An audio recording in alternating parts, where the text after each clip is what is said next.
So Russian president Vladimir Putin is finally in India. वो अपने 2 दिनों की यात्रा पर भारत पहुंच चुके हैं और कल यानी कि 4 दिसंबर को लगभग 7 बजे के आसपास उनका प्लेन जो है वो पालम हवाई अड्डे पर, पालम एयरपोर्ट पर उतरता है और हमारे प्राइम मिनिस्टर साहब श्री नरेंद्र मोदी साहब खुद उनको पर्सनली रिसीव करने वहां पर पहुंचे थे। पहले ये न्यूज में आया था कि भारत के विदेश मंत्री एस जयशंकर साहब जाएंगे उनको रिसीव करने, बट लास्ट मोमेंट पर यह प्रोग्राम जो है वो चेंज हुआ और पीएम साहब हमारे खुद उनको रिसीव करने के लिए गए। और यहां तक कि क्रेमलिन की तरफ से जो स्टेटमेंट आया उसमें भी ये बात निकल के आई, उन्होंने इस बात को एक्सेप्ट किया कि उनको भी ये नहीं पता था कि मोदी जी खुद जाएंगे पुतिन को रिसीव करने के लिए ना। ये जो दौरा है रशियन प्रेसिडेंट का भारत का, ये कई मायनों से दोनों देशों के लिए बहुत इंपॉर्टेंट है, क्योंकि आप जानते हैं कि both the countries are strategic partners और इसके मायने जो हैं वो कई डायमेंशन से निकाले जा रहे हैं। अमेरिकन प्रेसिडेंट की भी इस पे नजर है, व्हाइट हाउस की भी इस पे नजर है। तो ये जो दौरा है वो किस मायनों से बहुत खास है, इस दौरे में हमें क्या क्या निकल करके आएगा, चलिए आज के इस वीडियो में मैं आपके साथ इन्हीं सब बातों पे डिस्कशन करूंगा। So hello and I welcome you all to my this session. आप सबको मेरी तरफ से जय हिंद। ना जैसा कि मैंने आपको बताया कि व्लादिमीर पुतिन जो है वो भारत के दौरे पर आ चुके हैं, लेकिन इस दौरे से आने से पहले कुछ बातें जो उन्होंने भारत के बारे में कही हैं वो बहुत इंपॉर्टेंट है और उससे ये दिखाता है, मींस पुतिन का वो स्टेटमेंट या पुतिन का वो इंटरव्यू जो उन्होंने इंडिया टुडे ग्रुप को दिया, उसमें जो उन्होंने इंडिया की इमेज या इंडिया के बारे में जो अपनी बातें कही हैं वो ये दर्शाता है, वो इस्टेब्लिश करता है that how close both the countries are. किस तरीके से दोनों देशों के बीच में एक बॉन्डिंग जो बनी हुई है रशिया और इंडिया के बीच में, और ये जो दोस्ती है ये कितनी गहरी है और इस दोस्ती को अमेरिका का प्रेशर भी तोड़ नहीं पाएगा, क्योंकि पुतिन ने साफ साफ कहा कि इंडिया जो है वो परचेजिंग पावर पैरिटी के आधार पर दुनिया की 3rd लार्जेस्ट और 3rd स्ट्रॉन्गेस्ट इकोनॉमी है। तो भारत को उन्होंने दुनिया की 3री सबसे बड़ी अर्थव्यवस्था बताया। तो इंडियन इकोनॉमी जिस तरीके से मूव कर रही, जिस तरीके से ग्रो कर रही, उसकी उन्होंने तारीफ की। और भारत को आप इग्नोर नहीं कर सकते, 150 करोड़ का भारत है, इतना विशाल देश, इतनी विशाल जनसंख्या जहां रहती है, और ऐसा देश अगर किसी के दबाव में आ जाए तो अगर आप ये सोचते हैं तो आप बहुत गलत सोचते हैं। और साथ ही साथ में पुतिन ने इस बात को भी बताया कि ट्रंप ने उनको एक ऑफर दिया था कि आप मेरी बात मान जाइए ऑन रशिया यूक्रेन वॉर। तो रशिया को, पुतिन को ट्रंप जो है वो G8 मींस G7 में इंक्लूड कर लेंगे, G7 में इंक्लूड कर लेंगे तो वो G8 हो जाएगा। लेकिन पुतिन ने उनके इस ऑफर को भी रिजेक्ट कर दिया। पुतिन ने कहा मेरे लिए G7 का मेंबर बनना कोई बहुत बड़ी बात नहीं है, या मैं बहुत उसमें इंटरेस्टेड नहीं हूं ना। दोस्तों मैं यहां आपको ये बात बता दूं कि G7 ग्रुप ऑफ 7 नेशन से जो डेवलप्ड कंट्रीज हैं उनका ये ग्रुप है। इसमें रशिया आता जाता रहता है, कभी रहेगा कभी हट जाएगा, कभी अमेरिका रशिया से नाराज हो गया तो लॉबिंग बना करके रशिया को बाहर कर देता है। 2014 के बाद आप देखेंगे जब रशिया ने क्रीमिया को एनेक्स किया तो उसके बाद से रशिया को G8 से बाहर निकाल दिया गया और तब से G8 जो है वो G7 बन गया। अब ट्रंप ने ये ऑफर दिया कि आप मेरी बात मान लीजिए भाई, अलास्का में जो हम लोगों ने डील किया था उसके बारे में कुछ सोचिए और रशिया यूक्रेन वॉर के बारे में कुछ सोचिए, तो चलिए फिर आपको हम G7 में इंक्लूड कर लेंगे और फिर वो G8 हो जाएगा और आपके ऊपर लगे हुए सारे सैंक्शंस भी खत्म हो जाएंगे। लेकिन पुतिन ने स्ट्रेट अवे उसको रिजेक्ट कर दिया। तो ये 2 बड़ी इंपॉर्टेंट बातें जो है उनको इस इंटरव्यू में निकल के आए, जो उन्होंने अपने इस दौरे से ठीक पहले जो है उन्होंने वो दिया था। साथ ही साथ में इसी इंटरव्यू में उन्होंने एक और बहुत बड़ी बात कही है। उन्होंने कहा कि अगर अमेरिका रशियन ऑयल खरीद सकता है, अगर अमेरिका रशिया का फ्यूल खरीद सकता है तो इंडिया क्यों नहीं, why can't India. So if America has right to buy our fuel, why shouldn't India. अगर अमेरिका हमसे फ्यूल खरीद सकता है, रशिया का फ्यूल ले सकता है अपने यूज के लिए, तो इंडिया पर इतना दबाव ट्रंप क्यों बना रहे हैं? भारत को भी तो अधिकार है, भारत क्यों नहीं हमसे ले सकता? तो कहने का मतलब यह है कि उनका यह क्लियर कट मैसेज था इस स्टेटमेंट से कि इंडिया के ऊपर जो आपने टैरिफ लगाया है, जो आप इंडिया को प्रेशराइज कर रहे हैं just to stop purchasing Russian oil, वो इंडिया की सोवरेनिटी या इंडिया के सोवरेन राइट्स का वायलेशन है। तो अगर आप खरीद सकते हैं तो India also has the right to purchase Russian oil. और ये जो दौरा है ये उस दौर में हो रहा जब आप देखें इंडिया जो है वो ट्रंप के टैरिफ से जो है वो परेशान है, जब ट्रंप ने भारत के ऊपर 50% का टैरिफ लगा रखा है। ऑपरेशन सिंदूर के बाद पुतिन का ये दौरा है भारत का, जहां पर मेगा डिफेंस डील साइन होने की बात है। तमाम ऐसी डिफेंस टेक्नोलॉजीज हैं जो रशिया भारत को ऑफर कर रहा है, चाहे वो S-500 हो और चाहे वो सुखोई 57 हो, 5th जनरेशन फाइटर जेट, और तमाम और भी डिफेंस डील यहां पर भारत के लिए वो लेकर के आए हैं जो भारत के साथ वो करेंगे। तो कुल मिलाकर के इंडिया के लिए ये पुतिन का विजिट जो है वो बहुत इंपॉर्टेंट है। और इस विजिट से इंडिया ने ये क्लियर कट मैसेज दे दिया है कि हम अमेरिका के प्रेशर में अपने रिलेशंस को बिल्डअप नहीं करते। इंडिया जो मल्टीपोलैरिटी या जो मल्टीपोलर वर्ल्ड ऑर्डर है उसमें भारत की एक बड़ी इंपॉर्टेंट भूमिका है और रहेगी। And India has the right to pick and choose its friends. हमें अपना अधिकार है कि हम अपने दोस्त अपने दुश्मन को तय करें और अपनी फॉरेन पॉलिसी को हम खुद डिजाइन करें। अमेरिकन प्रेशर में आकर के वी कैन नॉट डिसाइड।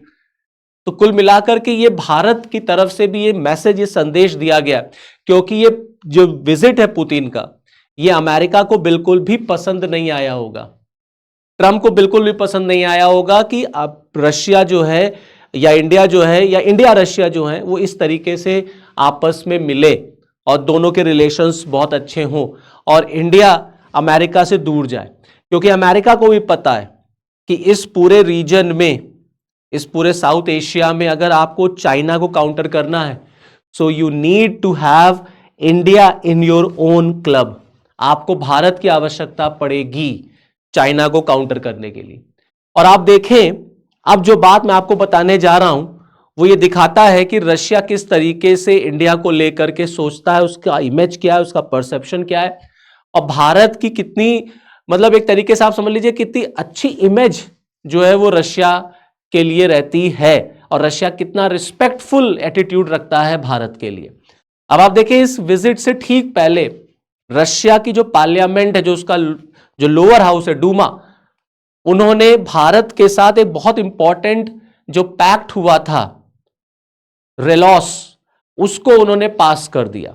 तो आप देख सकते हैं कि जो ये मिलिट्री पैक्ट हुआ था इसको पुतिन के विजिट से ठीक पहले ही जो है वो पास किया गया, that is known as RELOS. No what is this RELOS? ये रेलॉस क्या है, इससे इंडिया को क्या फायदा होगा? ये एक तरीके का मिलिट्री पैक्ट है।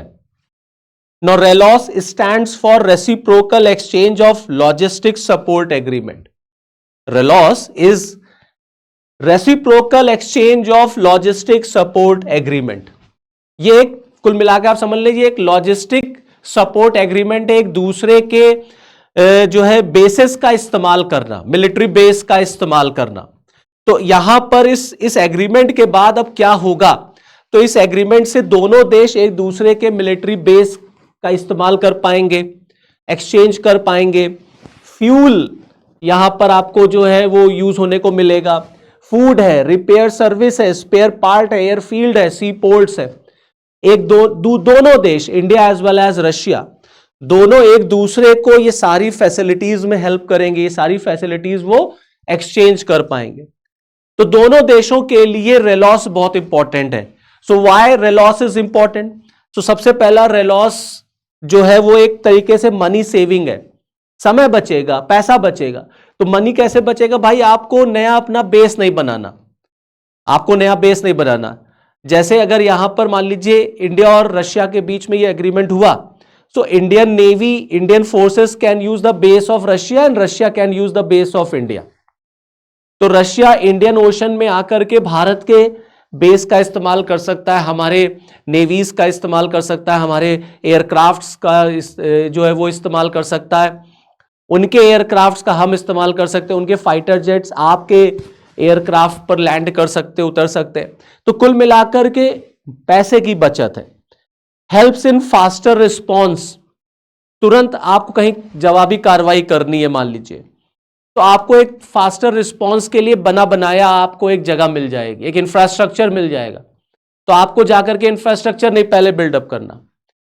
ऑब्वियसली बात है, इससे दोनों देशों के बीच की जो समझदारी है, जो साझेदारी है, जो रिलेशंस है, जो पार्टनरशिप है, वो स्ट्रेंथन होगी। And above all it gives presence in far away region. ये भारत को रशिया में और रशिया को भारत में, जो दूर दराज वाले क्षेत्र है वहां तक ये पहुंच बनाएगा। तो कुल मिलाकर के इन शॉर्ट आप कह सकते हैं कि रेलॉस का मतलब है to have mutual support, cheaper operation, share military facility and faster movement. Okay, तो RELOS means mutual support, cheaper operation, share military facilities and faster movement. ये है रेलॉस जो रशिया की तरफ से भारत को दिया गया है, और इंडिया और रशिया दोनों ने ये एग्रीमेंट साइन किया। तो हमारे मिलिट्री, हमारे जो भी आर्म्ड फोर्सेस उनके लिए बहुत यूजफुल होगा, as well for Russia also. और भारत का ऐसा रेलॉस एग्रीमेंट कई देशों के साथ है। ये जो रेलॉस एग्रीमेंट हुआ था रशिया के साथ, ये हमने फरवरी 2025 में किया था, फेब 2025 में किया था हमने, और अब जाकर के इसको जो है वो रशियन पार्लियामेंट ने पास किया। जैसे मैंने आपको बताया कि भारत का रेलॉस जैसा एग्रीमेंट, लॉजिस्टिक एग्रीमेंट कई देशों के साथ है, एक दूसरे के लॉजिस्टिक्स हम यूज कर सकते हैं। तो जैसे फॉर एग्जांपल अमेरिका के साथ है, जापान है, ऑस्ट्रेलिया है, फ्रांस है, साउथ कोरिया है, सिंगापुर है, यूके है, स्पेन है, जर्मनी है। तो India has similar agreements with number of countries. अब इसमें रशिया भी है, और रशिया आपका सबसे रिलायबल फ्रेंड है। आप अमेरिका के साथ एग्रीमेंट तो कर लेते हैं या कर सकते हैं, अमेरिका के साथ आप रिलेशंस रख सकते हैं, but America is very uncertain. You can not predict America कि वो कब पेंडुलम की तरह इधर चला जाएगा और कब इधर चला जाएगा। तो एक आपको ऐसा साथी, एक आपको ऐसा दोस्त चाहिए जो बहुत विश्वसनीय हो, जो बहुत रिलायबल है, और उसमें रशिया आता है। रशिया को भारत पे यकीन है, भारत को रशिया पे यकीन है। अब आप देखें कि रशिया जो है वो रेलॉस एग्रीमेंट से आखिरकार में इंडियन ओशन में क्यों आना चाहता है। अगर वो हमारे मिलिट्री बेस का यूज करेगा, हमारे नेवीज के बेसिस का यूज करेगा, उनकी फैसिलिटी का यूज करेगा, तो आप देखिए कहां रशिया है, ये इंडिया है आपका, ये इंडियन ओशन है आपका। तो रशिया को इंडियन ओशन में क्या इंटरेस्ट है, या रशिया इस एग्रीमेंट से क्या पाएगा। तो आप देखें, अगर इंडियन ओशन को आप देखेंगे तो Indian Ocean is very close to equator, और इंडियन ओशन वो रीजन है जहां वार्म वाटर पाया जाता है। Now this Indian Ocean is very close to Africa, it is very close to oil region. ये ऐसा क्षेत्र जो गल्फ का, जो तेल के लिए है इंपॉर्टेंट। तो अगर रशिया जो है वो इंडिया के साथ ऐसे एग्रीमेंट करता है और इंडियन ओशन में उसकी एंट्री होती है रशिया की, जो उसके लिए बहुत प्रैक्टिकली पॉसिबल नहीं है, क्योंकि रशिया बहुत दूर है और वो डायरेक्ट इंडियन ओशन में नहीं आ सकता। और इंडियन ओशन इकोनॉमिकली बहुत वायबल है, बहुत मेजर ट्रेड रूट है इंडियन ओशन। तो रशिया को इंडियन ओशन में आकर के अफ्रीका तक रीच मिलेगी उसकी। आप देखें यहां से अफ्रीका आने में, अफ्रीकन कंट्रीज के साथ ट्रेड करने में उसको इशू होगा। आप देखिए जब आप ऑयल रिच कंट्रीज को देखिए गल्फ, तो भी रशिया के लिए दिक्कत है। तो इंडियन ओशन एक स्ट्रैटेजिक लोकेशन बनाता है, और इंडिया रशिया के लिए यहां बहुत फ्रूटफुल कंट्री प्रूव हो सकता है। तो रशिया ने इंडिया के साथ जो ये रेलॉस एग्रीमेंट किया, इसमें वो इंडियन ओशन को अपने लिए यूज कर सकता है, economically also and militarily also.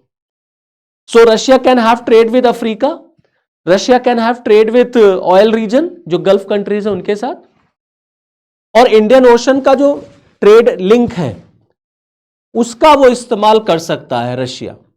और प्लस ऑटोमेटिकली इंडियन ओशन में कई ऐसे कंट्रीज हैं जिनका बेस है, जैसे अमेरिका का मिलिट्री बेस है, कई कई कई एरियाज में अमेरिका का मिलिट्री बेस है, चाइना का मिलिट्री बेस है, जापान का है, ऑस्ट्रेलिया का है। तो भारत के लिए रशिया का इंडियन ओशन में होना, या इंडिया के लिए रशिया का सपोर्ट, ये बहुत इंपॉर्टेंट है जस्ट टू काउंटर चाइना।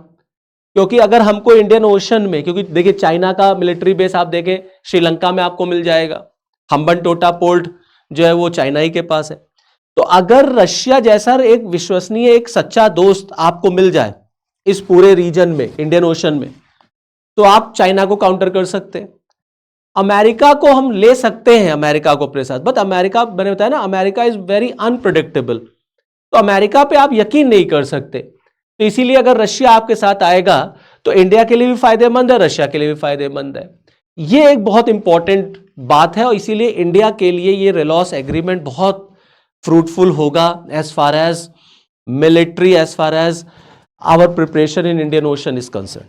अब आप देखें कि अगर इंडिया और रशिया को आप देखेंगे तो इंडिया और Russia north south transport corridor पे काम कर रहे हैं, ये देखिए, ठीक है।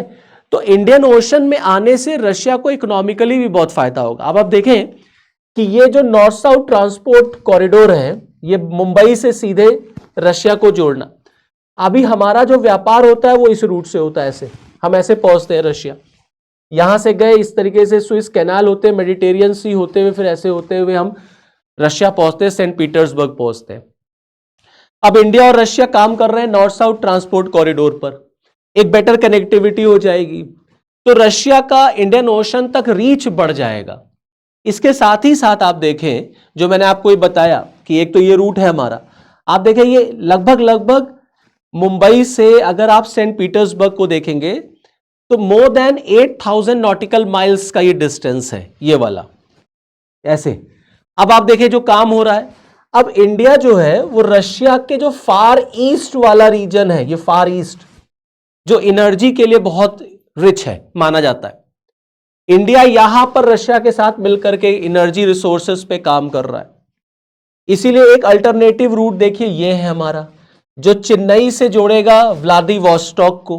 अब आप देखें ये 8000 नॉटिकल माइल से ज्यादा है और ये 5000 से ज्यादा है, 5647 नॉटिकल माइल्स। तो कितना डिफरेंस आ गया। तो ऑटोमेटिकली अब इस पर अगर काम हो गया, ये अगर बन गया जल्द से जल्द, तो आपका ट्रेड रशिया से इस रूट से होने लग जाएगा। तो कहीं कुल मिला करके अगर रशिया इंडिया के साथ इंडियन ओशन में आ गया, जो अब लगभग तय ही है क्योंकि ये पास ही हो चुका है, तो इंडियन ओशन रीजन में भारत के लिए बहुत फायदेमंद हो जाएगा कि जो इंडियन ओशन की एक्टिविटीज स्पेशली जो चाइना की है उस पर हम नजर बना रखेंगे, हम चाइना को काउंटर कर पाएंगे और इंडिया और रशिया के रिलेशंस तो आगे बढ़ेंगे ही बढ़ेंगे। अब यहां पर इंडिया ने रशिया के साथ रिलेशन जरूर रखे हैं, हम रशिया को इंडियन ओशन में ला रहे हैं, लेकिन हम अपनी शर्तों पे ला रहे हैं। यह भारत की एक स्ट्रैटेजिक ऑटोनॉमी का एग्जाम्पल है। तो जहां तक रही बात भारत के डिफेंस की, यह रेलॉस एग्रीमेंट उसके लिए बहुत इंपॉर्टेंट प्रूफ होगा आने वाले दिनों में। तो चलिए फिर इस वीडियो में इतना ही, फिर मुझे दीजिए इजाजत, नेक्स्ट वीडियो में आपके साथ फिर मिलूंगा, तब तक के लिए जय हिंद।